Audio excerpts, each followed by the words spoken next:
Whoa! Yes!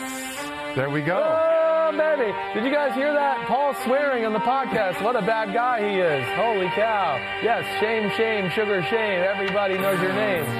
What a surprise. Oh, man. You're such a bad influence. I know. Potty Mouth Paul. Right? That's your new nickname. What's up? Everything good? Good, yeah. Good. Good weekend? Yeah, good weekend. Yeah. Good weekend. Had Friday and Saturday off. Went to the game Thursday night, Yankee game. How was it? Oh, blast. Sit in the NBC seats? I did, yep. Yeah, I had a plethora of drinks. Yes. I had fun. How about the eats? The eats were good too. I didn't eat enough. Yeah. I had pretzels, chicken fingers, everything fries. you can imagine is there. I know it is. I know. You had steak and lobster and sushi available. I didn't even get into that. I know. With the kids no, menu? I went with vodka instead. That was the problem. Okay, and then I lost track, and I was like, oh my gosh, it's the 8th inning, and I haven't eaten anything really. But awesome weekend, and we had a good weekend of football. Yesterday was great. We're going to try to hit it all today. I think we are going to hit every game. The 2 deep dives we are going to get into. Ravens, Seahawks, okay? That's the first one. And Packers, Raiders, that'll be the other one. I don't know which order we're going in. Paul will tell me that when we get there. Yep. But either way, those are the 2 games. And we had a lot of other things that were fun yesterday, interesting. Rams putting that ass whooping on the Falcons with Jalen Ramsey. Thought that was cool. I mean, Jalen Ramsey, what a freak of nature. We're going to get to that. Yeah, I mean, it really is. The Saints and the debacle, which we call the Chicago Bears. Yikes. We'll get on that for a few minutes. The Colts reminding us, hey, we're still good. Don't forget about us just because we were in a bye week. So all of that. Going to do it. Go ahead. Where do you want to start? What do you want to do? Where do you want to go? I don't even have a rundown. Buried the lead. You buried Did I? the lead. I buried the lead. If I have 2 new figurines. Oh, you're right. You're right. Look at this. Oh, the Aaron Rodgers. Yep. Beard, not mustache. He is here. Yeah. And then I don't really know if I even belong next to these 2. Okay. No, I don't belong. Yeah. Yes. You don't have to answer it. I don't belong. But this, I kind of like this, though. I'm down with this. So for everybody who can't see, we still have Chris's bobblehead holding his Sims jersey in Tampa Bay. Yes. Up front here, and then to his left is the new Aaron Rodgers bobblehead. And then Russell Wilson riding, I guess. Right. Go Hawks. That's what he does. Yeah. Caw. It's a Seahawk. Caw.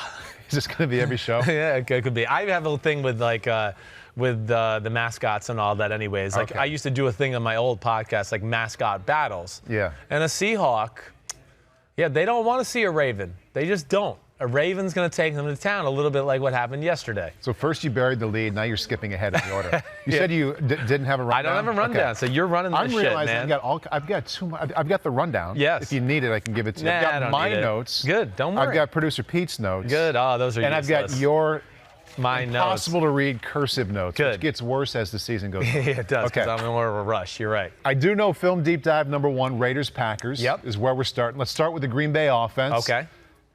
My lead from your notes, and you can take it from here. Sure. You say Green Bay offense no longer looks like a work in progress. No, it does not. It's like, we're hitting on all cylinders now.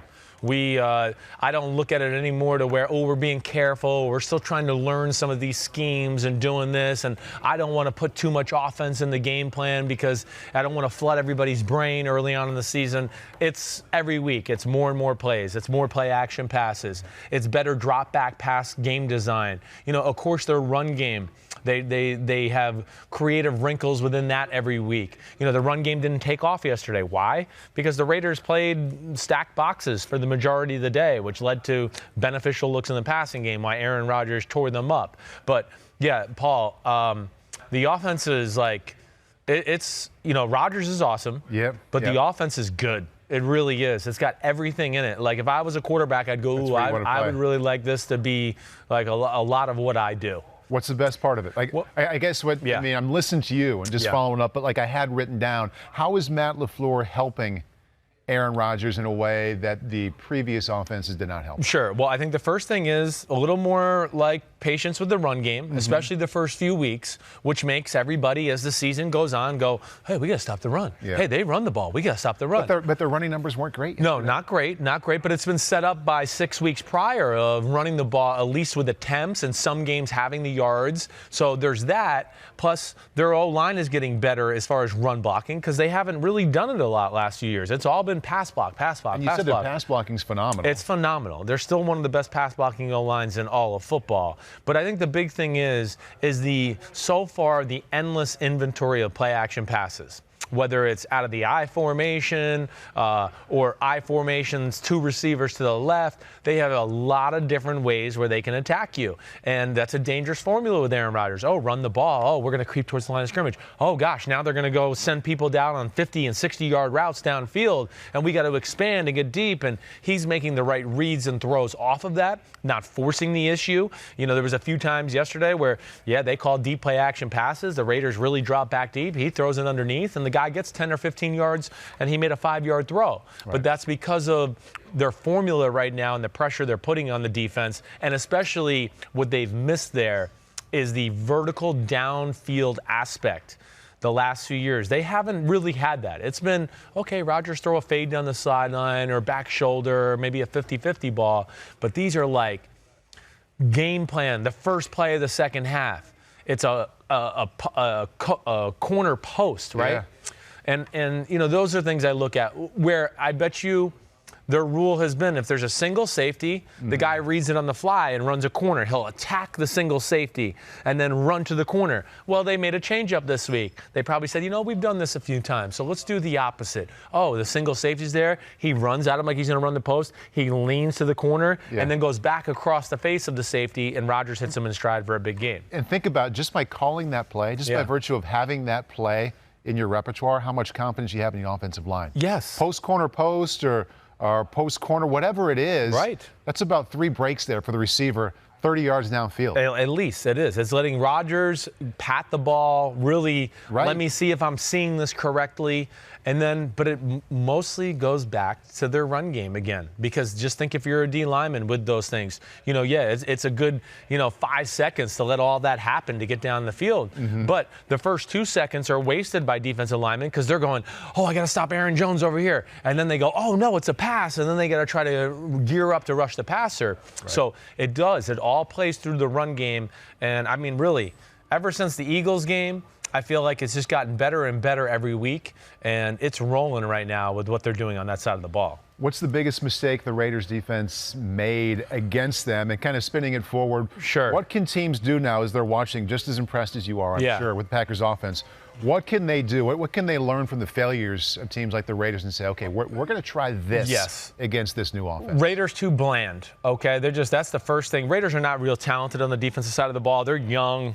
They're still in rebuild mode, and John Gruden and company and Mike Mayock are doing a great job, but they don't have a difference maker on their defense. There's no star at any level. Not really. Yeah. There's some good, but there's no like star where I go, man, you can put that corner on an island against anybody, or that guy right there coming off the edge. If they don't chip him or double team him, he'll ruin a game plan. Right. Or that D tackle, if they don't run away from him, you're screwed. They don't have that guy right now. Now they will eventually, and they have a ton of money to spend, but I thought a little too overzealous with we're not going to let them run the ball on us, all right? So too many 6, 7-man boxes, according to whether it was, shotgun or underneath the center.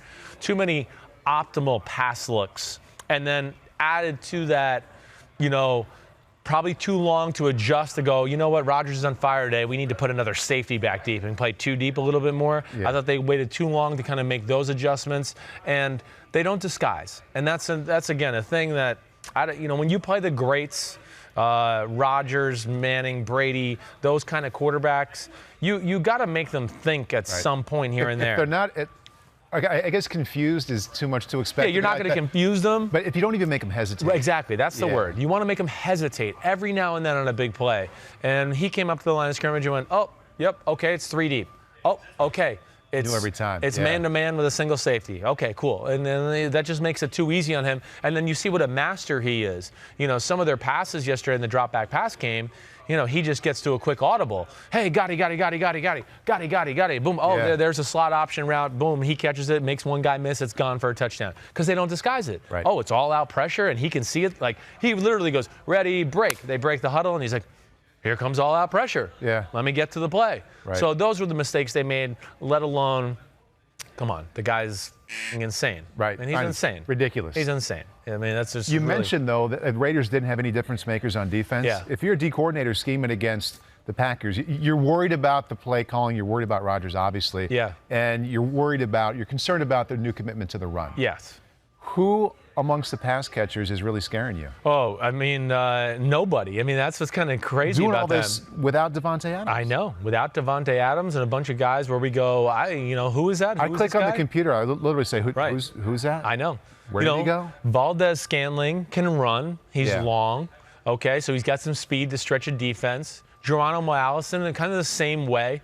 They're not like real great route runners, but they're big bodies. They have big catch radiuses. 8 receivers caught at least 2 passes. Moves. I mean, yeah. I mean, then you got Kumaro, who's just a big white guy on the edge, where I look at him and I go, I think I could beat him in a race, but I know I can't. There he is running open down the sideline. Opening down the sideline. Does it say more about the scheme that Matt LaFleur is running, or Aaron's just pure talent, that guys like that are running open? Yeah, I think it's a little bit of both. I think it's more this year than I've ever seen. I've seen other years where, again, not to knock, who's the guy on the NFL Network? James Jones, right? Yeah. James Jones on the NFL Network, he couldn't go anywhere and be a part of an offense. And then he comes back to Green Bay and he leads the NFL in touchdown receptions. With a hoodie. Right. And that's because 12, oh, you're covered in the end zone, I'll put it here. Oh, you're covered in the end zone, I'll put it here. And he was great at catching balls in traffic and doing that. So Rodgers has that ability to kind of, accentuate those type of guys. But I do think we're seeing it more this year because defenses are a little bit like, man, what are they about to hit us with next? That's another formation, another personnel set. Gosh, the fullback's in. They're running it. Oh, it's a bootleg. It's a play action. Oh, it's a quick drop back pass. They got it all going. And, the big turning point was the end of the first half. That really changed the game. Right. We'll talk about that in a second on the other side of the ball. But Derek Carr reaching out, trying to get the touchdown, fumble, touchback. They go down and score. Now, if you remember the play, he hits Kumaro down the right sideline. There's a miscommunication between the corner and the safety. The safety is mad at the corner after the play's over, which tells me the corner messed up because he gave him you were locked or you were supposed to be hammered on him. You were supposed to be man-to-man, and the corner played it like cover 2. So he kind of jammed him and then turned around like he was looking for somebody in the flat, and by the time he realized, oh, man, nobody's behind me to help me, Rodgers has already thrown a piss missile, and it was a touchdown, and that was that. Right. And then the second half starts, and he throws a bomb to Valdez-Scantling, and all of a sudden now you go, whoa, the Raiders were about to be up 17-10, or 17-14, and now they're down 28-10. Yeah, and it didn't happen to come back. No. Before we move on from the Packers offense, Rodgers, 6 incompletions, accounted for 6 touchdowns. Right. And his first perfect passer rating. Yes. So, moving on to the other side, Packers defense, and I do want to get to Derek Carr, that key play, but the Packers defense, do you think they're as far along as the Packers offense is? No, I think they're going in the reverse order. Really. I mean, it's like we started the year with Packers defense, please help us and carry the offense for a little. And now I feel like since that Eagles game, it's gone the other way. What's in the way? The biggest issue is I think their interior part of their defensive line. Okay. That's where they're compromised there. And, Kenny Clark, who's their nose tackle, he's a good player. He's the only really, good player in that unit, because then you get into the other guys, Lowry, 94, 95, Lancaster, B.J. Goodson, a middle linebacker, Blake Martinez, who's a good athlete and a good player, but not a difference maker, a middle linebacker. They're soft in there. And that is going to be an issue for them. And what it's doing is it's compromising them a little bit, too, because I think Mike Pettin knows it. He's trying to protect them. He's trying to get in bare fronts to stop people from running the ball down there. So, therefore, he's got to call some pass coverages sometimes where I think he doesn't want to go I don't want to play man-to-man here, but I'm worried that they're going to rip it up there with Josh Jacobs for 20 yards. And I got to kind of put my corners in an uncomfortable spot. And that's kind of the issue they're in right now with the Packers. They're going the wrong direction.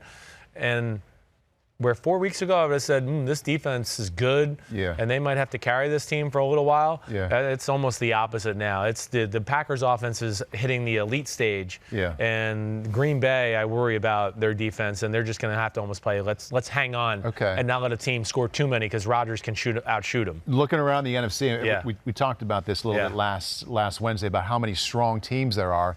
You didn't have Green Bay ranked as your top team. How big of a concern is it in the NFC North, the Vikings coming along, and then looking around the rest of that conference if you're not convinced on their D yet? No, it's scary because I think about, teams like the Saints who have good offenses, the 49ers who have good offenses, right? The Minnesota Vikings, they've improved too from the last time Green Bay's played them. Big time. To where Yeah, their defenses are more talented than Green Bay, and we're seeing their offenses are very good too. Now, they don't have number 12, and that's always going to be a little bit of a equalizer for the Green Bay Packers. And the fact that they do stay with the run game, and they are capable of, keeping their defense on the sidelines, and we're going to run the ball. We're going to go on a 10-play drive for 85 yards and chew up 8 minutes on the clock. They can do that. But it's a worry, and it's a work in progress, and we'll see. And, even with the guys on the edge, who the Smiths we love, Zadarius Smith, Preston Smith, they're really good football players. But they're not like bona fide, we expect you to get 14 to 15 sacks a year. Right. They're more of like, they're great they're just all-around good football players. And because of that, too, I think that Pettin has some moments, too, where he goes, man, if I want to get pressure on the quarterback, I need to blitz every now and then to get there. Right. And that compromises them a little, too. So it's a little scary with the Packers defense. They never stopped the Raiders yesterday. That's the point. They never really stopped them. They didn't dominate them. No. I mean, it's going to be a shootout. Yeah. It's going to go back and forth just like it was, and then Derek Carr had the stupid play, right? Let's just keep it there. Yeah, okay. And my question about that, I think you correctly point out, that was the turning point of the game. Right. At some point, Aaron Rodgers and the offense, they were going to take over. Yes. And blow by him. But as it played out, that was the key play. We normally ding a quarterback for not getting it done in the key moment, for decision-making, for accuracy, something that relates to his mind and how he's throwing the ball. Yeah. How much fault do you put on Derek Carr? How much are you down on a quarterback when it comes to, he was making the effort, but it comes down to ball security. Yes. Ball security got him there. How mad are you at him? Well, I'm mad at him to know, I think it's situational awareness this goes back to. What was that play? 2nd and 2? It was second down. Yeah. It was 2nd and 2 or 2nd and 3.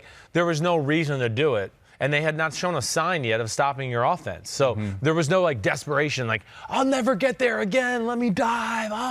Darn it, I almost got there. It was 2nd down. It was 2nd down, right? So, that, I think, that and knowing, gosh, I got a good running back, and we've kind of been controlling the line of scrimmage the first few drives of the game. Yeah. Why do I have to put myself out there, let alone he's done it before, as we know, with the carbon copy play from Sunday Night Football. That has to play into your thinking. Right? Yes. I mean, definitely. So to me, the big thing is lack of situational awareness, or letting the emotions of the moment get your best of you, where you should have just been like, I'm not going to turn the corner.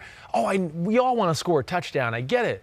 But Brady would have gone, we'll get it next play. I'm not going to lose the game right here. Right. I'll tuck it in and just go down. Or Rodgers or those guys. They would have realized no, I don't need to do it right here on this play. It's not that crucial. Right. And I think that's where I'm angry at Derek Carr, and I bet you John Gruden's the same way. We used to have a category on the Sunday evaluation of quarterback play at Iowa called poor decisions. Right. And the offensive coordinator would, it was a big deal. How many poor decisions did you have? Yeah, right. Would you count that play by Derek Carr as a poor decision? Yes, I would. Yeah. I would count that as a poor decision. I mean, it's got an asterisk next to it, because he is trying to sell out, and he's trying to do the right thing by his team. Yeah. But for $25 million a year, and then you're in year 6 of his career or somewhere in there, I would expect him not to make that kind of mistake anymore and kind of realize the moment. That's where you're just like, gosh, come on, Derek, you're better than that. Right. And again, I don't know the way Rodgers is playing, and to your point,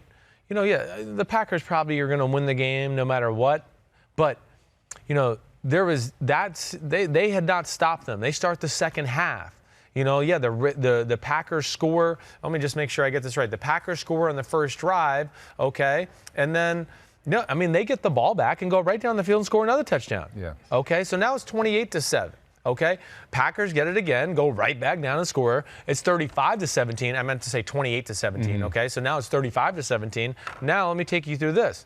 Four straight drives end in a touchdown. Right. Yeah. Right. So now it's 35-17, and Packers are totally in control. But the Raiders go right back down again. Scored again. Yeah. Well, they get stopped on the 3rd and 4th goal line stand. Josh Jacobs tries to jump over on 4th down. Jair Alexander comes around the edge. He hits him. So that stops that drive. That could have made it 35-24. Now, I don't know what happens, but I'm just going to say either way, the Packers go 3 and out the next series. The Raiders get it again and go right down again. And he throws a ball in the back of the end zone where he's going to try to throw it up to Darren Waller, and that gets intercepted. And then that's when the Packers, a few plays later, he throws a long touchdown pass, and it's the game over. It's 42-17.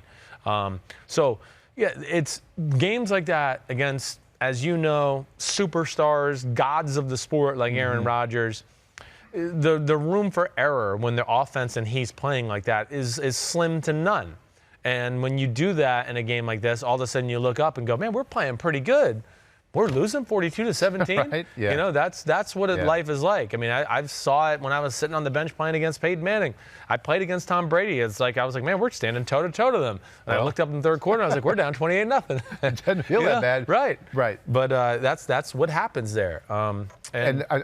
Just from reading your notes and listening to you here recently, I don't want to put this game to bed without letting you talk about Jacobs and Waller at tight end. Well, please, thank you for getting me there. Jacobs is special. At running back. He really is. Another guy, week to week, I just go, man, I mean, some of the cuts, some of the, running through tackles. Good receiver, too. Good receiver. He runs with more power than I really thought he would run in the NFL. I mean, not only is he capable of breaking ankles, but he can run over linebackers and safeties. I mean, ask Adrian, who was it? Adrian Amos early in the game. He went up there and tried to tackle him, and next thing he knew, he was looking up at the sky going, whoa, clouds look pretty today. So he is phenomenal. He really has superstar ability as far as a running back, and I think as he gets more and more comfortable, we'll continue to see that. And then Darren Waller, hey, the guy is in the convo for the best tight end. George Kittle's the best tight end in football. I don't think there's any, argument for me there. I think George Kittle is clearly the best. But when I go through, the rest of the guys, I think Darren... He's in that conversation? Yeah, I think Kelsey, I think he is in that combo. He's better blocker than those two. Yep. He's better after the catch than both of those two.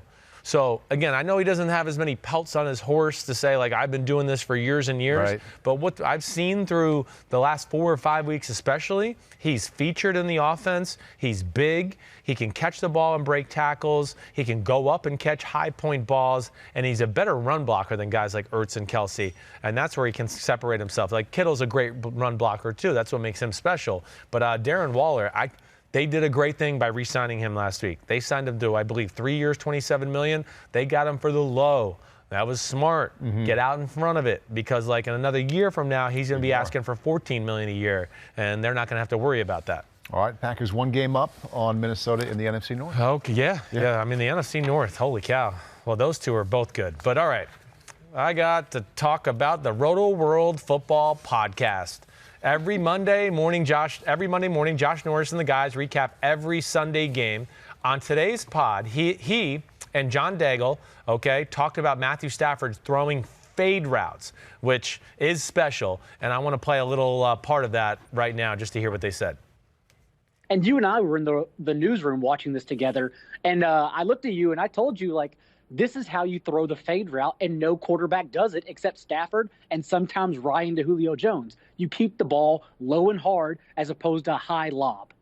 Yeah, it's smart because, a lot of these goal line or end zone fades, people like to lob it up there and have their wide receiver try to high point the ball over the defensive back. Why not just do what Stafford does is bullet back shoulder throws and just allow your receiver to box them out. Yeah. Well, a lot of people do that, though, don't they? They do. Yeah, I would say it's more than Stafford. Yeah. I mean, it jumps out to Stafford, one, because he's got talent and he can throw missiles to where you go, whoa, that looked different. I don't know why, because, he'll drop down and sidearm it, and you'll be like, man, that was a 30-yard back shoulder rifle. Yeah. Rodgers does it. Brady does it, too. And really, what dictates that, and I don't know in your history as far as quarterback play, sometimes we called it. I was on some teams where they called the back shoulder. I didn't like that. Or they just called the fade. I found the times I was the most successful with it was when, just let me and Joey Galloway figure it out. Right. If the guy's on top of Joey, I'll throw a laser at the back of Joey's head, and he'll turn around and catch it. Right. If Joey's got a step, I'll loft it down the field and let him outrun the guy and do it that way. I don't know how you did it. It's an instinctual in the moment thing. I'm dating myself here because there wasn't really. I know it wasn't big, right? I get you. In the 90s, in the early to mid 90s. But it also comes down to Matt Stafford. Since he's been in the league, he's been one of the top 2 or 3, not best quarterbacks, but strictly throwing the ball. He's one of the he's one of the better throwers we've ever seen in our history of our sport. Right. Yeah, so I agree with you. He can kind of do it however he wants. Yeah, and just so you know, the inventor of the back shoulder throw, give me a hint, is he's related to me. Your pop? Yes. Really? They really did. If you went back and who was he throwing it to? In like 1984, they started doing it to guys like Lionel Manuel and then Bobby Johnson, Stephen Baker, the and I maker. watch old games because I'm the nerd kind of guy that still does that stuff. Yeah. But like I'm watching and it's Bob Trumpy on NBC. Oh yeah. Okay, and my dad's playing the Kansas City Chiefs in 1984, and he's like, it's like he's intentionally throwing it behind these guys. And Dad will tell you, he goes, was it his idea or was it like a coordinator? I think it was a coordinator's idea, but they just started to do it because they threw a lot of verticals and they started realizing teams stayed on top. You know, they were famous for their seam routes to the tight ends and vertical throws. And they started to realize that teams would play over the top of them. Yeah. And he just said, well, I guess we could just throw it really hard right at the guy and they won't be able to react in time. Next time he's on. Yeah, ask him. Is he calling today? No, he's calling Wednesday. Okay. Which, are you going to be here Wednesday? I heard I wasn't. Oh, what an asshole you are. Yep, one day a week, Burmeister. Not invited. Okay, speaking of Stafford, give me the headline. As we turn the corner to give me the headline phase of the day. Minnesota-Detroit. I have here as this headline as the Vikings look good again offensively. What's your jersey size, Florio? I like it. Yeah, because that's what it is. The headline has to be Kirk Cousins. How could it not be? Yeah, like, wow, Kirk Cousins. Wow, eat shit, all you Kirk Cousins haters. I mean, that's really what 3 weeks ago. Yeah. Catastrophe. Catastrophe. Chips going down. It's over. And so Florio and I have a bet on our Thursday podcast. I picked the Vikings to win this game in Detroit. I thought, and he's Mr. Doom. I've seen this story before. We've won 2 weeks in a row. This is the game we likes lose. The Vikings too much. Oh, he likes them so much. Sometimes I'm like, do you like them or hate them? I'm not even sure. Are you rooting for them or against them? Yeah, right. Yeah. And I said, okay. If the Vikings win, will you wear a Kirk Cousins jersey on the show on Thursday on PFT? And he said yes to it. Rumor is he's purchased it. He has. He said he purchased it yesterday. He said he won't tell me what he got, like what color. He was going to get a Redskins one. I was Could be a Michigan State. That. Or a Michigan State. He said that. Yeah. You know, that would be kind of a low blow, too. He needs to get the Vikings one. There you go. But Cousins was phenomenal. And I mean, his numbers are off ridiculous. The charts, right? Yeah, he's 75%. He's 10 touchdowns, 1 pick. In this 3-game win streak, they've scored over 100 points. Their point total goes up every single game. Right. What's different now when you watch it compared to 3-4 weeks ago? This is going to be like, it's weird, and you just got to trust me. They're a lot like Green Bay. Where it's play calling? It's become bootleg and play action endless. Anybody out there, go look at the highlights of the Minnesota Viking game from yesterday. Every play is him rolling out after a bootleg. Like, I faked the run to the right to Dalvin Cook, and I've rolled out to the left. Or it's, I faked it up the middle, and I dropped straight back, and, there's Diggs for the big throw at the end of the game. This is what I said when I heard Gary Kubiak was on board there. I'm like, this will be fun to watch, and if you're a quarterback, it's a system you love to play in. Yes, right. There's so much bootleg. There's so many guys crossing at 5 yards, at 45 yards. I mean, it's all there. It is. It's all there. And it all, again, goes back to, like we said with, a lot of these good offensive teams right now. This is the new way in the NFL. It's run first. Run first. And they run the ball first because Dalvin Cook is a super freak, and he's arguably the best running back in the game. So they do that, and they make you go, okay, you ready to stop him? And defenses go, yeah, we got to stop him. He had a quiet 142 yards. I mean, you've never seen anything like it. Oh, by the way, he broke a tackle and ran for 30 down the sideline. Yeah, I mean, he just does stuff now where we're like, it's only 20? We like 80. You think it's sustainable? I do. I think it's sustainable because what I think I see enough of is, of course, the patience with the run. It's not just the same run scheme week. It's not like where I got worried with Kubiak was it's going to be inside zone, outside zone, inside zone. But no, they're pulling guards and doing a lot of different stuff to where I go, okay, teams aren't just going to be able to hone in on one running scheme. And then I see different versions of play actions and boots on a week-to-week basis that are going to keep everybody honest. I don't think this is quite as good as Green Bay and what I've seen just as far as the diversity of plays, but enough there. And then when he's throwing the ball that way, plus he's got two guys that when you want to stop the run now, they're one-on-one on the outside, and Diggs and Thielen, and I know Thielen's going to be banged up, but they can beat just about any corner in the sport when you give them enough time off of play action and boots to work people like that. Right. And that's where I do think it's sustainable. Headline with the Saints and the Bears. Would you rather compliment New Orleans or bash Chicago with your headline? There's something that makes me want to bash the Bears. Yeah, good. That's what it is. Or WTF Bears. Or offense or defense? Well, offense. Yeah. You know, the offense is pitiful. There's no other way to really say it. Scheme or the guy pulling the trigger? Well, all of it. The whole thing. And the guy pulling the trigger, calling the plays. I mean, he deserves some of it too. You know, you have to at this point. It's not fair. I mean, Trubisky, yes, I've given up trying to defend Trubisky. I was a defender of him last year. He's worse this year than last year.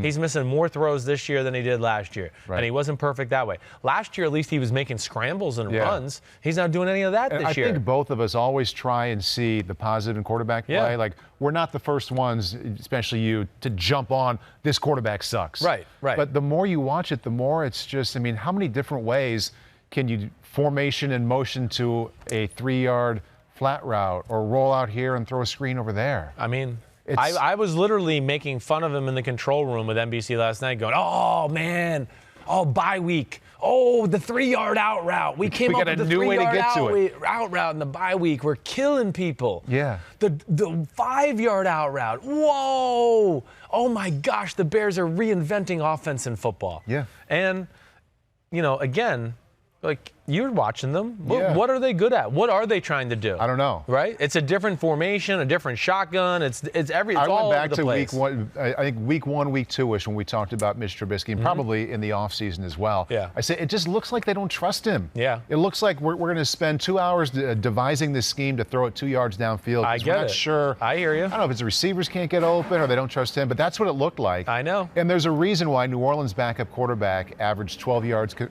per completion, which is pretty standard for him these days. Right. Pretty standard. Yeah. And Trubisky's at 7 yards per completion yesterday. Now, I would want to, like, I hear what you're saying, and I'm sure there's managing of Trubisky, but the only thing I'll throw back at you is the offense looks shittier with Chase Daniels, and supposedly he knows it inside and out. I mean, that's all I've been told. Oh, the full offense is in with Chase Daniels, which I hate. You know, a little bit of this, like, I enjoy that Matt Nagy's getting this back in his face a little bit because I feel like he was setting up Trubisky from early last year with some of these excuses. And, I've seen Chase Daniels in 3 games now, and it's the same shitty offense when he's in too. So that's not fair. Trubisky, it's not good. The Bears' offense is not good. They can't run. They can't protect. They're not coached that well. So that's a disaster. And then it filters over to the defense. The defense is still phenomenal. But when you're out there every 4 plays, I don't care who you are. The 85 Bears are going to break eventually in this kind of game. Right? And then, the Saints are big. They're physical. You know, they never panic in the game.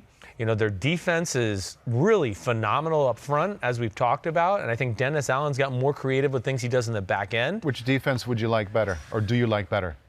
Well, I think the Bears' defense still is more talented. I do. But, I mean, the Saints' defense is playing better right now. They are. I mean, they got the mojo going, but they're playing complementary football.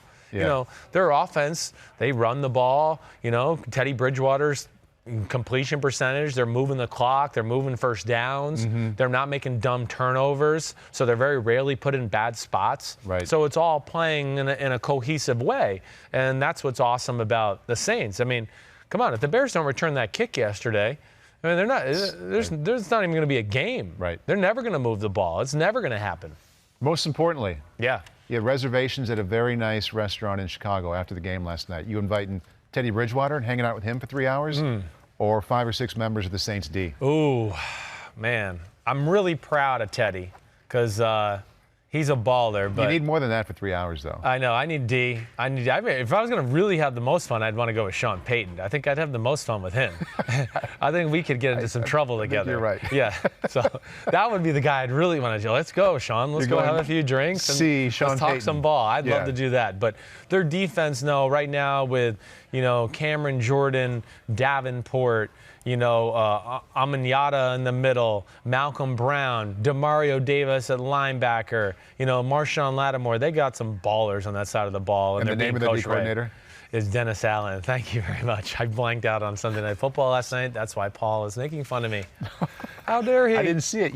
You mentioned it to me. I know. And I was talking about their defense and all the great things they did. And I said, it's really a great job by their coordinator. And all that came to my mind was Allen. Welcome to my life. And I was Josh Allen went through my head. Jeff Allen went through my head. I had all these Allens going through my head, and I couldn't spit out the right one. Right. How about Notre Dame? Notre Dame's got that terrific new freshman safety, Kyle Hamilton. Yes. I just spent a summer in the Premier Lacrosse League. Kyle Harrison is one of the biggest players there. Yeah, so you want to call him that every time? Want to. I did. Did you? One time. Good. All right. Only once, though. All right. Well, once. That's acceptable. Hasn't happened since week 1. Okay, good. All right. Good. Rams-Falcons. Yeah. Ramsey's impact felt early. Yes. I mean, I think that's, the area I would go to. Welcome to Hollywood. I mean, Hollywood meets Hollywood. I mean, that's what it is, because he is a superstar.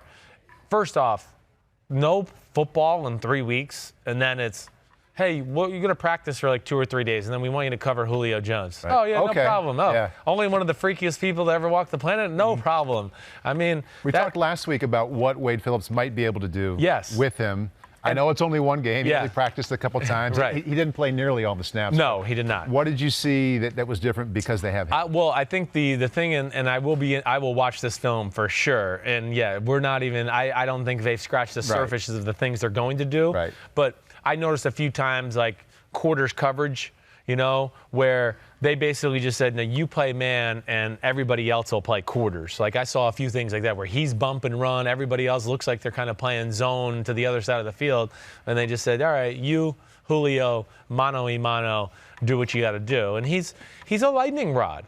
He's like, I really respect Jalen Ramsey. I know not everybody loves him, and I don't get why. It's probably because he shuts down everybody's receiver, and then he gets over them and talks shit, and nobody likes that, so they hold it against him. But that's the way a corner's supposed to be. Yeah. And their defense is gonna feed off of his attitude and how much their lives get easier because of the things he can do and who he can shut down, and then then they can be creative, like we said. And Matt Ryan had been passing for all kinds of yards, even when they've been losing. Yeah. But they shut him down too. They did. They did. They took Julio away. The pass rush was all over Matt Ryan. I mean, it's not even fair. I mean, it was like the dam broke every play. And the Falcons, they met their match with a team that's got talent and enough coaching to kind of figure out, like, the Falcons aren't reinventing the wheel in their pass offense. They're kind of just, hey, they get all the basics you want on an offense, and then Ryan's good and Julio's good and Ridley's good, and they just make it happen. But when you play another team that's got talent like you, and then a coach that goes, hey, when they get in this formation, they do a lot of this, and when they get in that formation, they do a lot of that, that's when trouble hits, and that's when you get your ass whooped 37-10. 49ers shut out the Redskins. The slop fest. The slop fest. They love the eat slop. that shit Dan Snyder game. Right? That's what it is. That's my headline. Yeah. Eat that shit Dan Snyder. Gave the game ball, Kyle Shanahan gave the game ball to his dad. Yep, gave it to Mike Shanahan. That meant a little. Yeah. That went deep. Yeah, that rubbed the Shanahan family, the wrong way, the way that all ended there. And of course I know a lot of what went down, and I can't share that with everybody, but there was issues. And as I didn't even hear all this, of course Kyle's told me things. I mean, Kyle's my buddy, but I know other people on that staff too. There's issues there, and there was a lot of sabotage that went on, by the higher ups to sabotage the Shanahan family. So they were bitter, and they were lucky it was a monsoon yesterday, because I bet you Kyle would have tried to score 50 on them, right? And probably would have. If it just played out that way. The rain is the only thing that helped the Redskins in that slop fest, because, the 49ers are the faster team, the more physical team, the more creative team. And when you get, playing in 3 inches of water, everything gets equalized. And that had a lot to do with the passing offense for both sides not being very good. But this is an unbelievable stat. I don't care how poor the conditions were yesterday for quarterbacks. Yeah. Last 2 weeks, the Niners' pass defense given up less than 100 yards passing. Insane. It's impossible. Insane. Yeah, I mean, they did it to the Rams and Jared Goff. I mean, even though the rain helped yesterday, it tells you they're real. Yeah. It goes back to the old thing.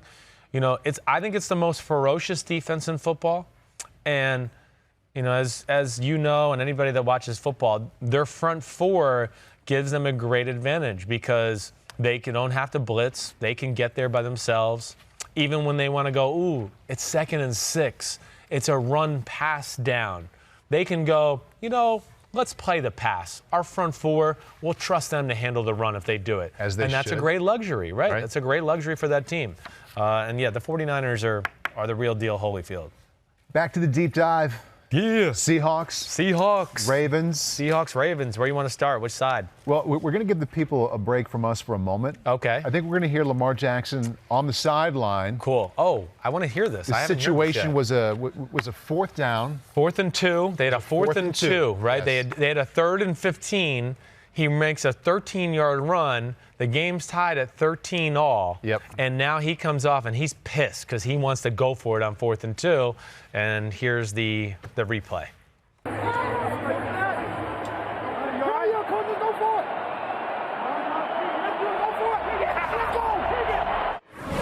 What? That just gave me chills. Right. That gave me chills. Because you know what? If you just saw it without the sound, or if I showed you the TV version, it almost would look like Lamar Jackson was yelling at his coach. Like, hey, coach, you're stupid. Let's go for it. Like, right? Mm-hmm. But the coach asked him first, you want to go for it? And then he backs him up. Hell yeah, coach, let's go for it. Like, yeah, you want to go for it? Yeah, I want to go for it. And you know what happens when you got vibes like that? You go for it and make it. Yeah. And you score a touchdown.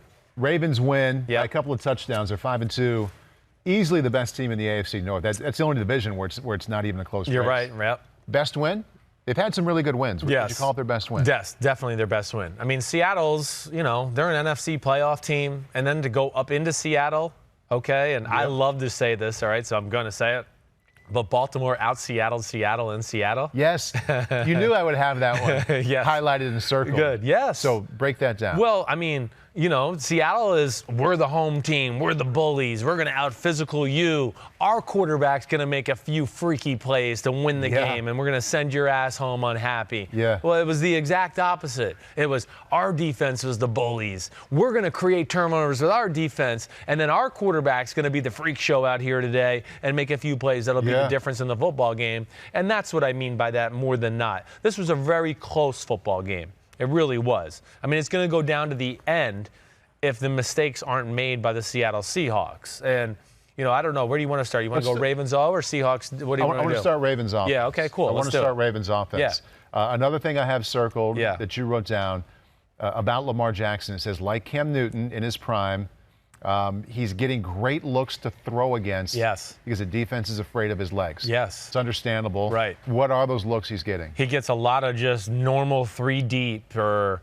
it's man-to-man and we're just going to pack the box. And it's just, okay, here I got it. There's no disguise because nobody wants to get out of position in case, they snap the ball, set hut, and all of a sudden they have 2 guards pulling to the right. And you're like, oh, we were disguising a blitz to the left and then we were going to move back. So teams are scared to do that. So they're always worried about, hey, let's play simple because let's get our run fits right so he doesn't gash us for a 60-yard run down the middle or Mark Ingram doesn't gash us up for 12 yards every time. Yeah. So he gets a lot of optimal passing looks, which is fine. He's getting those looks because of him and his talents. And that's why they're getting them. So they don't need to reinvent the wheel in the pass game a lot of the times because they can run some normal everyday pass concepts that are going to work because the defense is in something really bland and normal too. And how often have you been able to say, and you're not going to know off the top of your head, but not very often at all, can you be complimentary of a quarterback and really excited about what he did in the future when he only had single-digit completions and he completed less than half his passes? I can when the other part of your offense is all dictated around you too, which is the run game. I mean, the run game and especially, his design quarterback runs, their ability to stay patient with up the middle runs with Edwards and Ingram is because of his ability to get on the edge and scare people that way, let alone his scrambling. That is the other thing. And that's really, that's where the game was won, oddly enough, was not the quarterback design runs. And we'll get into some of the plays that happened for the touchdown on the 4th and 2. But, on the first drive of the game, or I want to say, it was the first drive of the game. One of the big plays is a scramble, 5-man rush. I hate 5-man rushes. You know that. Yep. And if you're going to rush for a 5-man rush, somebody's got to be accountable to where Lamar Jackson is. And, just to paint this picture for everybody, Lamar Jackson's in the shotgun, set HUD, gets the ball. They blitz the nickel corner off his right side, right? Okay. Now, so he sees that off his right side. So automatically he's already scooching to the left because he goes, oh, gosh, that guy's not blocked. I got to kind of scooch to the left to buy myself time. But within that, the defense end on that side is stunting and looping in. So there's no contain.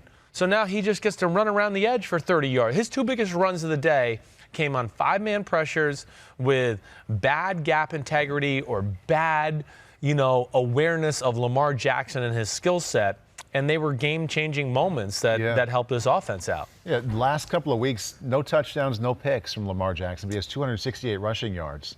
It's amazing what they're doing. The way they're having a successful offense is different than most everybody else. I want to throw out 2 numbers for you. Please I don't expect you to know what they are. Yeah. But in the 3-game win streak, as it relates to Lamar Jackson and what he's doing, one of the numbers is 47. Okay. And one of them is 49. Huh. He has 47 rushing attempts and 49 pass completions. Wow. And I would guess 2 months ago at training camp, they weren't thinking, this is how we're going to do it. No, I don't think they were. But kudos to them for adjusting however they've adjusted to being this offense now that they're not completing 50% of the passes, at least they didn't yesterday. Yeah. But yet everybody's afraid of them. Yeah, well, they are. And they're going to be more afraid of them when they get Hollywood Brown back in the fold, too. That's just going to be another element that's going to scare you because then, he's going to be able to, oh, you want to come down here and stop Lamar? Well, he'll throw a bomb over the top to him. But yes, it's a credit to him. It's amazing what he's doing. He does not take a lot of huge car crash hits. Right. He has a great knack of like, oh, I'm about to get crushed. Let me get sideways and get to the ground. And yeah, he gets hit, but nobody gets him square. And, and his throwing is good too. Now, yesterday, it wasn't his best day. But they decided to play like, oh, our defense can stop their offense and we're going to run the football and we don't need to take chances passing the ball. And he played it the right way from that standpoint. And it's not, we could sit here and speak well of him for the rest of the podcast. I want to get into other parts of their offense. Right. And this is in the weeds a little bit, but you said they're great pullers on the offensive line. Yeah. That's not a compliment that we get into very often. No, it's not. But they have okay, so let's get into the 3rd and 15. They're 3rd and 15 there. The game is 13-all. It's set up that 4th and 2. Yep, it's the game's unfolding. It's a huge moment. All right, so they get in the shotgun and they spread it out. The back's next to him. He's got a back to his right. They let the back fake the run to the left as he goes across to the left side of the formation, and he keeps the ball. Now, within keeping the ball, the center pulls, the backside left tackle pull, and now here he is versus a 2-deep look, right, with only one linebacker in the middle because they're thinking it's 3rd and 15. They're going to throw the ball, surely. Right. And the defensive tackles are wide. They pull it up there, and now he's running scot-free with 2 guys in front of him as everybody's trying to converge, and he gets 13 yards on a 3rd and 15. Right. Very next play. Now, just what we just saw the clip. Let's go for it. Yeah, coach, let's go for it. They go out there. There's not one running back on the field, and there's not one wide receiver on the field. So they have, again, to paint the picture, it's a heavy set. So one of their tight ends is an extra tackle to the right, all right? Now there's an actual tight end outside of the tackle tight end, okay? So they have, what I want to make sure, 4 big people to the right. Hayden Hurst, the other tight end, is next to him in a 3-point stance as he's in the shotgun. They have a tight end to the left, and then they have their big defensive tackle, number 42, who I'm blanking on his name, but I'm going to pull it up right now, who comes across in motion because he plays fullback and defensive tackle for them. That's how much of a bunch of mean the Baltimore Ravens are. Patrick Ricard, okay, who's 6'3", 311. That works. He comes in motion, set hut, and now they block down, and pull the guard around, and he smashes it up in there and basically goes untouched for a touchdown. And that was a huge moment of the game. I mean, let alone some of the things they created on the defensive side of the ball. But that was the changing point to where, oh, no, Baltimore is taking control right now. They have the momentum. and really never relinquished it really from that point on. Seahawks defense? Seahawks defense. It's good. Jarran Reed being back. They did a great job stopping the run. Like I said to you, the game plan run game did not work for Baltimore. The stats aren't like Mark Ingram 12 for 46. He never got off. Edwards 8 for 35. The 14 for 116 yards from Lamar Jackson, as I told you, 70 of it were on 2 runs that were drop-back passes where he scrambled against 5-man rushes, which in both cases I believe led to 6 points. But it flipped the field and it got them down there close. And as we know, they have a field goal kicker. If you get within East Bumble, he's going to knock it in. Yeah, right. Free. Yeah. So that's another weapon they have. But the Seahawks defense, I still think we haven't seen the best of it. Okay. I don't, because Anza wasn't healthy and didn't play yesterday. Their first-round pick, Collier, is really just becoming somewhat of a force. Clowney's a force. Clowney's a beast. And Jarran Reed will be a beast. But they're going to need their D-line to be true ass kickers because I don't think they have a great secondary, and I think some of the good quarterbacks and offenses will move the ball on them. Other side of the matchup, Seahawks offense against the Ravens D. Russell Wilson, MVP kind of season. He wasn't bad yesterday, but wasn't his best. No, wasn't his best, right. When the regular season's over, this will probably be one of his 2 or 3 worst games. Yep. What happened? Well, Ravens defense is good. I mean, we all know that, right? I mean, that's true. Ravens defense, it's a matchup league. You could blow one team out one week and then play another team that got blown out by the team you just blew out. But they have the certain matchups that make life hard on you, as you know. Right. And the thing that the Ravens have that make life tough on the Seahawks is they have a tree of huge people on their D-line. I mean, they're growing. They must have a tree in the back of the Ravens facility with there's a 310-pound D tackle. Oh, let me pick that one. There's a 320-pound D tackle. So they're able to go, like we were just talking about, hey, front 4, stop the run. You guys just make a mosh of it, and then we'll be creative in the back end and with coverages and things we do. So that's their first big advantage, is that they're so big up front, and they're not afraid to get big when they want. They'll put 4 D tackles on the field and go, everybody's 300 pounds, but you're not going to run the ball over here. That's what I respect about the Ravens. Guys like Brandon Williams, number 98, Pierce, number 97, and I'm going to pull it up because I want people to read what they. Michael Pierce is 6'3", 340. Good luck moving him. You said 6 feet. 6 feet, 340. Okay. Right. Yeah, you're not moving him, and if I'm joining the fight with you, we're not moving him. Okay. Brandon Williams is 6'1", 336. So there's their 2 D tackles. Where also number 93, Chris Wormley's usually in there at 6'5", 300 pounds. And then they got gigantic guys like Pernell McPhee playing outside linebacker, 265, 270 pounds. Matt Judon's over 260. So, and the physical, we're the Seattle Seahawks, we're going to bully you with our running game. They're not going to bully this team. Right. That's just not going to happen. Right. And in addition to the size, you mentioned that they're so well coached. Yes, they are. What do you see? Well, goes back to our Raiders conversation and things we talked about. Disguises, changing up the looks. Mm-hmm. I bet you Russell Wilson and Schottenheimer had a hard, this third down they ran this coverage. Now it's this third down they ran this coverage. I can't get a beat on what they're trying to do to us today. So changing it up. And then with the addition of Marcus Peters, they have 4 legit corners to where when they want to go, we're going to take a chance here. We're going to play man-to-man. They can all cover. Brandon Carr is the weak link. He's up there in age. But this is the Marcus Peters, this Anthony Everett, Averrett. Okay. He's from Alabama. He was phenomenal in the preseason. He got hurt a little early in the year, so he's just getting back in the fold. But he can fly. I mean, he's like a 4.3 guy at the combine. And then Marlon Humphrey, who's in the discussion for – okay, he's not Jalen Ramsey and Stephon Gilmore, but he's the next conversation down. He's somewhere in you could 3 to 7 in football as far as the best corners go. He's an island corner. I mean, we saw it. They played the Browns. They said, you cover Odell Beckham Jr. Right. There ain't a lot of teams doing that to Odell Beckham Jr. So that's how special he is, let alone my man Wink Martindale, who was with me in Denver.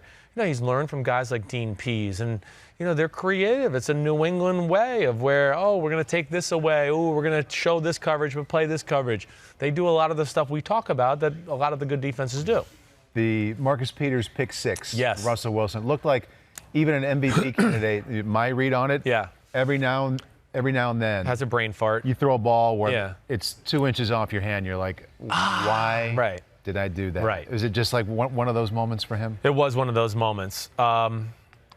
Empty formation, okay. There's 3 receivers to the right, the tight ends to the right on the inside. He's running inside like the little juke route where he's got like an option route to work the middle linebacker. It's a single safety. They're playing man-to-man, okay? And the thing that's going to stink is Russell Wilson is he's going to look over to the other side, okay? And so here's the routes. The tight end's running the option route on the inside. Now the 2 receivers outside of the tight end to the right and the 2 receivers to the left, they're going to run the same routes. The outside guys basically take a step and just turn back and look at Russell Wilson.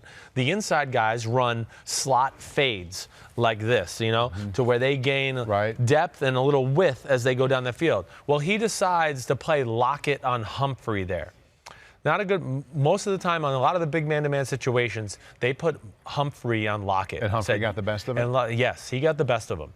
And he went there, and Humphrey was all over it. Where he's going to kick himself, he's going to look back, and he's going, man, I have this super freak, DK Metcalf over here, and he was on Brandon Carr, and he ran by him, and it would have been a walk-in touchdown. Just didn't look at him? He just never looked. He played aside, and that's what happens in these kind of plays, right? You know that. Coach just goes, play your matchup, stick to that side, stay on that side, right? So he gets the ball, and he looked, and he kind of looked at the fade.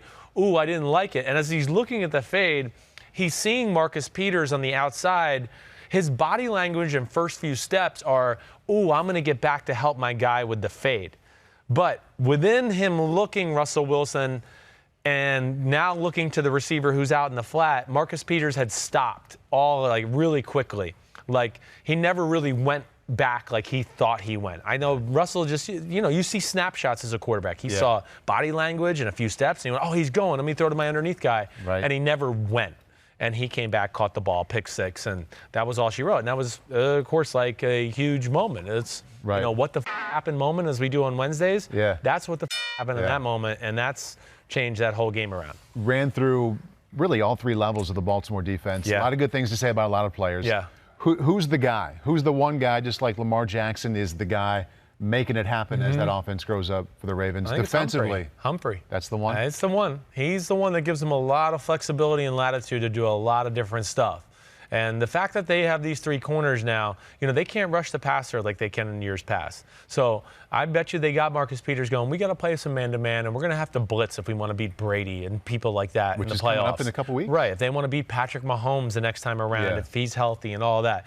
I think they realize, we can't win the way we were playing. We're going to have to probably change the script for those teams, and that's why they go and trade for a Marcus Peters. At least that would be my estimation there. But Humphrey is the big player there that I go, ooh, yeah, he's special, and he allows them to do a lot of different things. I also would question, just the game plan overall of the Seattle Seahawks. When you're missing 2 offensive linemen, I don't know, what would make you think you're just going to smash it down the Baltimore Ravens' throat of all teams to go, oh, we have no Dwayne Brown, we have no G.J. Fluker, no problem.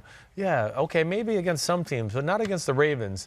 I would have liked to have seen them maybe spread it out more and play a space game instead of trying to play a phone booth game. You're not going to win too many phone booth games against the Baltimore Ravens. And sometimes it's good to deviate from your identity. If there's a matchup or injuries on your team, you just got to be a little, malleable, as they say. Like that word? I don't even know where I pulled that out of my ass. Yeah. Yep. Yeah, pronunciation, all good. Yeah, thank you. All Asians. Okay, speaking of pronunciation, the king of pronunciation is Mike Tirico. And the Mike Tirico podcast is always a good listen. It's Football Night in America, Week 7 recap with Tony Dungy, Rodney Harrison, and the Micah Florio. Always worth the listen. They're going to hit on every topic around the NFL. Dungy, Rodney, so clued in with the league. Rodney talks to a lot of coaches and players. He's going to be able to give you a lot of insight. Dungy talks to a lot of coaches. So when they say things, I listen because I usually am like, oh, they're not just saying that. They know this. So I perk up. And then Florio's all over the league aspect, along with Mike Tirico, who's just amazing in general, his sports knowledge, and has a lot of connections himself to know what's going on in the league and steer conversations in the right direction. Check that out and watch it on YouTube. We started this tradition where I have to remind Rodney every week to tackle Tirico when we do our little on-field segment in the pregame. To literally tackle him? We did like a rehearsal this week. Yeah. And he took him to the ground. For real? Like, for real. On accident? No, not for accident. Rodney plays too rough. Rodney's like, the wild pit bull that got free. You're like, oh no, what's he going to do? And he went in and grabbed him and lifted up and put Mike to the ground. And the rehearsal, yes, it was hilarious. It was great. Just dropped him. So that's worth watching, just in that itself. Who do you sit with on Sundays? Like, of all the guys you mentioned, who are you sitting with, spending your most time watching games? Well, we're all in the room. The big guys, the big stars, Tirico and Rodney and Dungy, they're up front in the front row. They get top viewing. No, I'm just a poor little peasant boy in the second row. I'm not buying. But no. I don't care. I talk, as you know, anyways. I have a big mouth, and I like just watching the games, and I blurt out thoughts, and we all do. So it's a great setup we got to be able to watch them all at once. All right, give me the headline, part 2. Part 2. Eagles-Cowboys. Cowboys earn their paychecks. And something you've been, when it comes to DeMarcus Lawrence. Yes, Zeke Elliott. Right. You've been questioning recently. Yeah, I mean, cha-ching. That's what we're saying. It's about time we cashed in. Jerry Jones, like, damn, about time I got some returns on my money. But that's where it does start for me. 2 cha-ching guys got the game off on the right. 3 cha-ching guys. All right, Jalen Smith, who they just gave a new contract to in the summer, he causes the first fumble. The second fumble is created by DeMarcus Lawrence coming around the edge on Carson Wentz and making that happen. And then Ezekiel Elliott ran angry. Yeah, he did. He stopped like this, I'm going to be like smooth and like Le'Veon Bell and try to read the hole before I really hit it. No, just hit it. He's so talented and explosive and powerful, and he ran with some anger last night, and you see what it does. He breaks a lot of tackles and moves a lot of piles. He had his kind of stat line that's just like 28 touches, 147 yards, mostly run, a little bit in the passing game. And when the Cowboys offense really has it going, I mean, they benefited in a big way from the turnover game yesterday early. Yes, they did, yep. But that stat line could be from last night, could be from 2 years ago. They'll want it again in 2 weeks. Early this year. That's what he does. Yes, it is. That's what they paid him for. It's exactly right. Workhorse and take advantage of what's there to be had. And that was my complaint about Ezekiel Elliott. There was just too many plays where I went, if Lamar Jackson had the ball there, that would have been a 50-yard gain. It shouldn't be a 20-yard gain with Ezekiel Elliott. That was my issue. And I think he capitalized more on that. Amari Cooper being healthy was big. The Cowboys, I'm not giving up that. He's like, they're not afraid to play matchup football. As far as, we got one-on-one, we're just going to let our guy who we think's better win. Slant go on Rasul Douglas, no problem. Our guy will win that all day, So that's where he's big, let alone they have some plays that just feature him within schemes too. But, that was a physical ass whooping. And I worry about the Eagles. Like, I don't worry about the Cowboys. I think the Cowboys are going to still be in this playoff conversation. I just think they're too talented, and I think their offense is creative enough this year that they're not going to, fall out of the picture. I don't think you had them. It helped me remember this. Last Wednesday, we talked about the top 4 teams in the NFC being so close. Right. San Francisco and Green Bay. Right. And who else was in there? San Francisco, Green Bay, New Orleans. I think that's who we went with. And then, hold on, I'm going to pull up the standings just to make sure I don't think that you had the Cowboys. No, I don't think I did either. We probably Seattle. I think we had Seattle as a 4th. Right. So how far on the outside do you think the Cowboys are? Not far at all. I think really, again, if Dallas played Green Bay again, that was a 1 in 100 type game where they got down 31-3. Right. I don't see that happening ever again. I think they could beat Green Bay on a given day. Seattle, the same thing. So I think they're right there with Seattle, Minnesota, Dallas as far as 4, 5, 6 seeds in the NFC right now. There. They're right there with them. Yes. I want to get back to what you said about Philadelphia a moment ago. You said they concern you. You're worried about them. A couple of reasons why. Yeah, well, they're banged up. Across the board, whether it's, Fletcher Cox who's just getting healthy, there's no Timmy Jernigan out there right now. They lost the Malik Jackson early in the year. There's no Deshaun Jackson on the offensive side of the ball. They're missing Ronald Darby. They're missing Avonte Maddox at secondary. So they're missing all these guys that are crucial parts of their football team. And I just don't know if they can overcome it. The defense is compromised. Their defensive line can't dominate quite the way it has the last few years because of the injuries. And I think Fletcher Cox was banged up. And now you got backup corners in. And that's an issue. So, damn, I can't cause pressure. I'd like the blitz, but, damn, then I have to leave these corners one-on-one, and that's not good. So what do you do if you're Jim Schwartz? It's a tough dilemma. And then on the offensive side of the ball, I still think Doug Peterson gets away from the run game too much, and it's just too much work. Can somebody, make a play downfield? Does it always have to be Carson Wentz breaking 4 tackles and then escaping the pocket and setting up to throw a 30-yard laser as he gets crushed to make the big play? And then the game's over, and I'm like, people are like, what's wrong with Carson Wentz? And I'm like, what? What's wrong with Carson? What's wrong with the other 10 guys on the field? It's nothing's wrong with Carson Wentz. Everybody else is what's wrong right now. There's just no help. How many times can we see him jam a throw into tight coverage to Zach Ertz down the middle or Alshon Jeffrey? It's just everything is work for that offense. Sounds like you're describing a 500 team. Yeah, and that's what they are right now. And I don't know if they're going to get out of that funk until they get totally healthy. I just don't know if there's enough there for them to get over it. And I think they play at Buffalo next week. Yeah, that's scary. And Buffalo's going to be pissed. Because Buffalo won yesterday but didn't play good. So it's going to be a loss they're coming off of, but they won. So that's dangerous. Right. Okay, we take it there. Let's go Miami-Buffalo headline. Josh Allen is maturing. Oh, yes. Or if it's tragic, okay? It's nice. If it's tragic, I mean, the game was 14-9, and they're knocking at the door to score another touchdown. And disaster hits as far as, what was it, a penalty or a fumble? That knocks them back.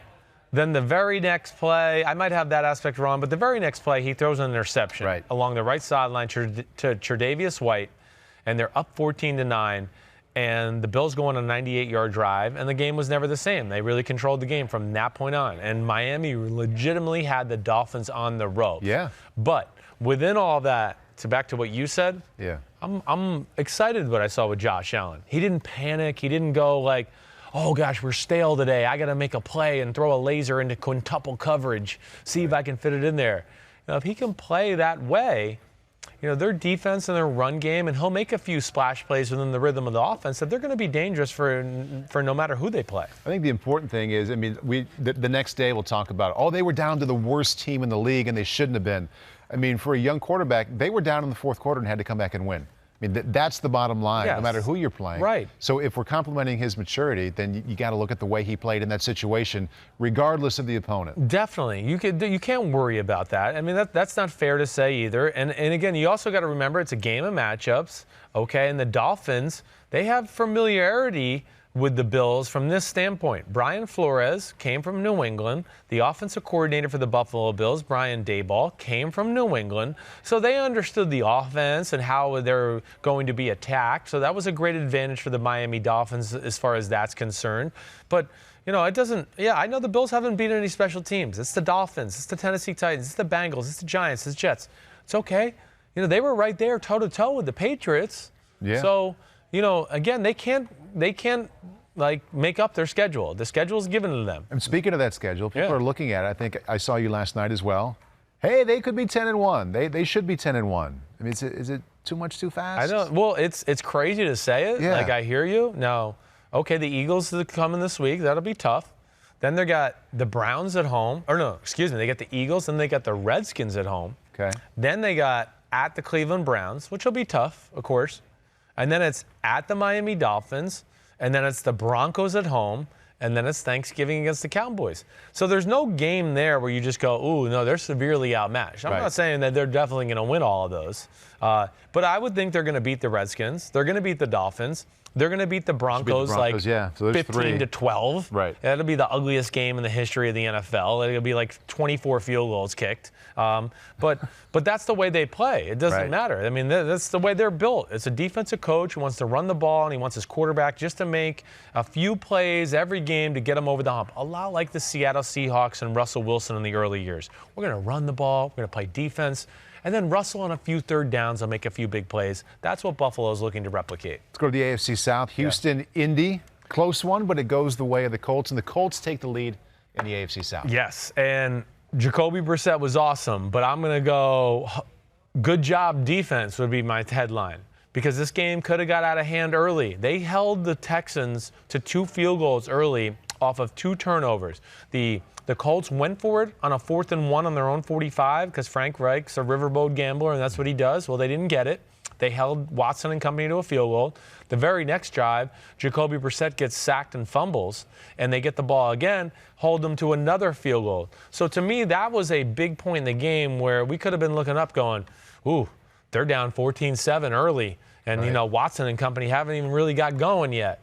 But instead, it was 7-6. And then it was 14-6, and then it was 21-9. And I got to give a lot of credit. Watson is one of the hardest red zone quarterbacks in football to defend. So when you're holding him to field goals, you're doing something. Yeah. What were they doing schematically? I don't know. And, you know, again, I'm hoping I'll watch that before Wednesday. The Colts are not a team that, like, reinvents the wheel either. They're a little bit like the Cowboys, where they just go, this is what we do, and we do it well. And I would think in the red zone, it's a lot of just zone, back up, look at Watson, have everything in front of you, rally and tackle. If Watson does scramble, we can rally to him because we don't have our backs to him or anything like that because we're not playing man. That's what it looked like to me in general. And then, of course, Jacoby Brissett played great. $50 fine to me. I'm blending deep dive with give me the headline here. Yeah, it's okay. Don't worry. One more question about that game, though. I mean, we hear so much about Jacoby Brissett, and he's been very, very good. Yep. What's the next best compliment you can give this team? Well, you know their O-line is special. I think the thing that jumped out to me yesterday and what I've been waiting to see, who is that other guy other than T.Y. Hilton? The offense can't stall every time T.Y. Hilton can't play. And Pascal, 14, I think it's Zach. I just want to make sure I'm saying that right.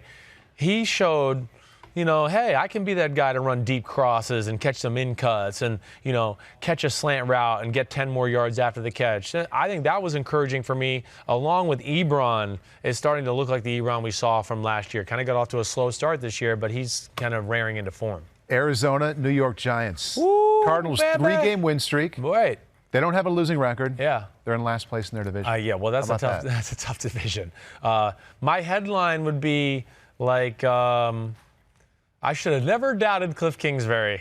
I mean, because it's your own personal. Yeah, it says. I want to say. Yeah, the headline should be "Eat shit, Chris Sims. You were wrong," and I am gladly to say I was wrong. I questioned Kliff Kingsbury and what he could bring to the table, but what do you like about his scheme? I think that the scheme is not just the Red Raiders. Oh, you know, what the hell they call that damn offense? Air raid. Air raid. Yeah, it's not that. Yeah. It's not. Yeah. I mean, what he's done is it? He's I want to say taken all the good plays from all the other offenses in football and made it in his offense. Good for him. And that's what a good offensive coordinator does. Yeah. Steal them. Why not? All the other good ones do. You might as well start stealing theirs too. Yeah. So yes, that. He's shown a little bit more patience with the run than I would ever give him credit for. I mean, yesterday Chase Edmonds and his ability was great, right? I know. Doing a great job there. Their defense, I think, has been surprising to me, just the way they can kind of pressure the quarterback and create some havoc the last few weeks, and did that again yesterday. And Daniel Jones has shown that he's a rookie. Yeah. You know, there's been too many the last few weeks, especially of, okay, nobody's open. Okay, move in the pocket or run. Just do something. Don't just keep patting the ball, waiting for somebody to get open. Such a fine line, because after the first start in Tampa, like I was complimenting him so much. Right. About, boy, he hangs on to it. He hangs on to it. know. Gets rid of it at the last second. But there's and a now fine line. Now it's like, hey, come on. It's going the other way. Yeah, it's going the other way. We've seen, you know, New England get to you in that situation, Arizona yesterday. And the other thing that you see a lot of rookie quarterbacks do, and what happens is you go through training camp and preseason, and a lot of the time in those games, the first read's open. And now teams have seen you in the regular season and they got a few games of film. The first read's not there, and he's still like, wait, come on, first read. I've been throwing to you for 75 weeks now. You're supposed to be open. And he's getting stuck on it, it looks like to me, a few times every game too, where I want to just go, no, move on, go to the next guy, which he will eventually. But yeah, he's just showing some of his rookiness at this point. Chargers find a way to lose to the Titans. Oh, my gosh. The Charger-est Charger kind of loss ever. It really was. There's like 3 or 4 of these every year. I mean, last year they avoided them and then went, oh, they go to the playoffs. But I think disaster at the end of the game. It really was. I don't know what else to say. I feel sorry for them. But they're not a good football team. They're just not. I said last week, they're done. It's over. They can't run the ball. They're not big and physical on defense. They got issues there. And Ryan Tannehill, that's the other guy. I want to give him credit. Ryan Tannehill is an upgrade from Marcus Mariota. And I don't mean to say that to be mean to Marcus Mariota or anything like that. But Tannehill has just got a little bit more of I'm a quarterback who's an athlete instead of Mariota I'm an athlete who plays quarterback. That's how I differentiate them a little bit. And Tannehill yesterday, and I'm going to go back and watch every throw, but every time I looked up, I went, ooh, tight window, great throw. Ooh, pretty good coverage, great throw. Plays where I looked at Marcus Mariota and I said, he wouldn't have thrown that. He would have, let me see if somebody else is open, or try to run, or you just would have stood in the pocket too long like we talked about Daniel Jones. Ryan Tannehill is not afraid to throw it in there and be aggressive. And I think that's what jumped out to me more than anything about the game yesterday. So after one game, you're ready to say, let's roll the dice with this guy. Yeah, between that and what I saw even in the second half of the Bronco game, it was the same thing. I mean, he made a few throws in the second half of the Broncos game where I went, if Mariota made these throws in the first 3 quarters, I think this game's different right now.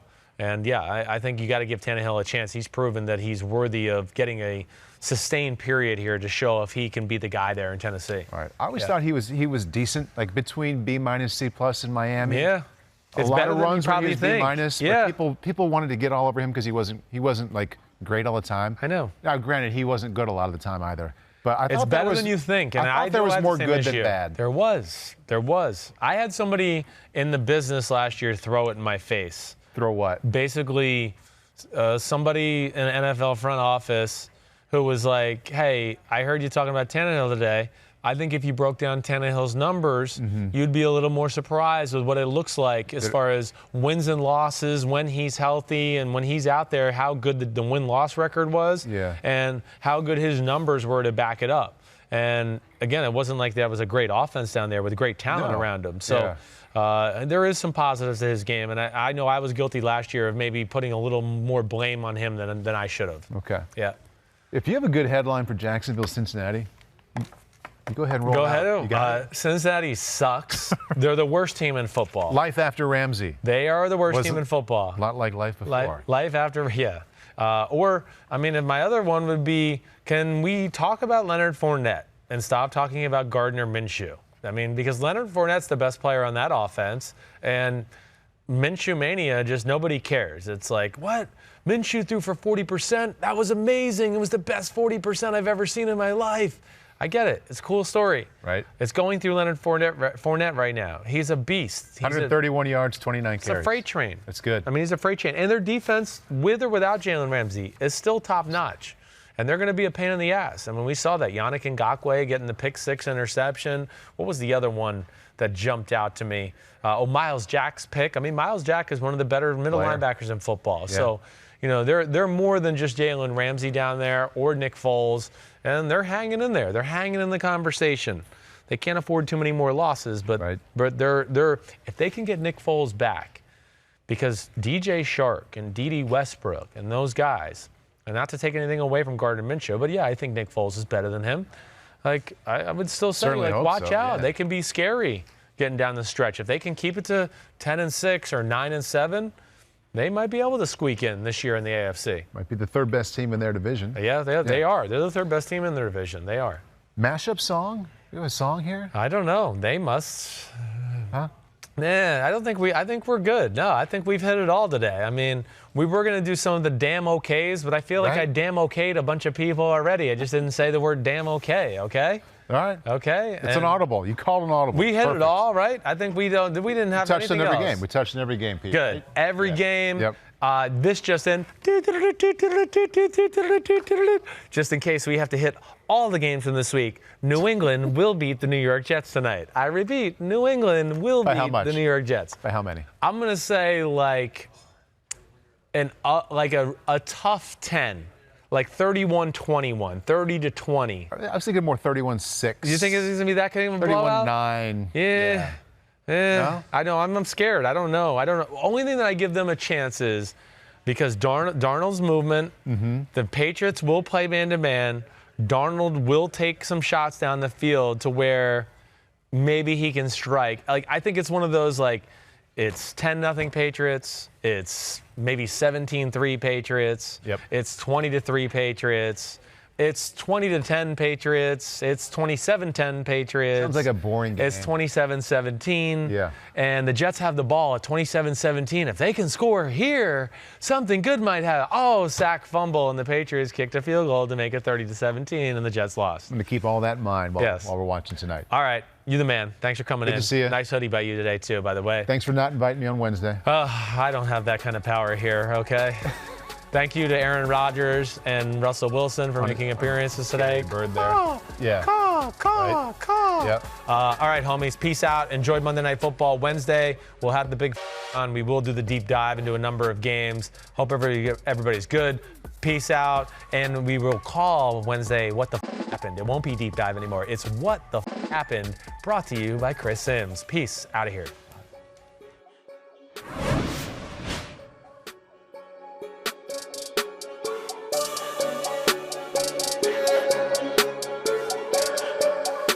Yo, what's up? Come on, man. Subscribe on YouTube to Chris Sims Unbuttoned Podcast. I need you. Please hit the subscribe button, please.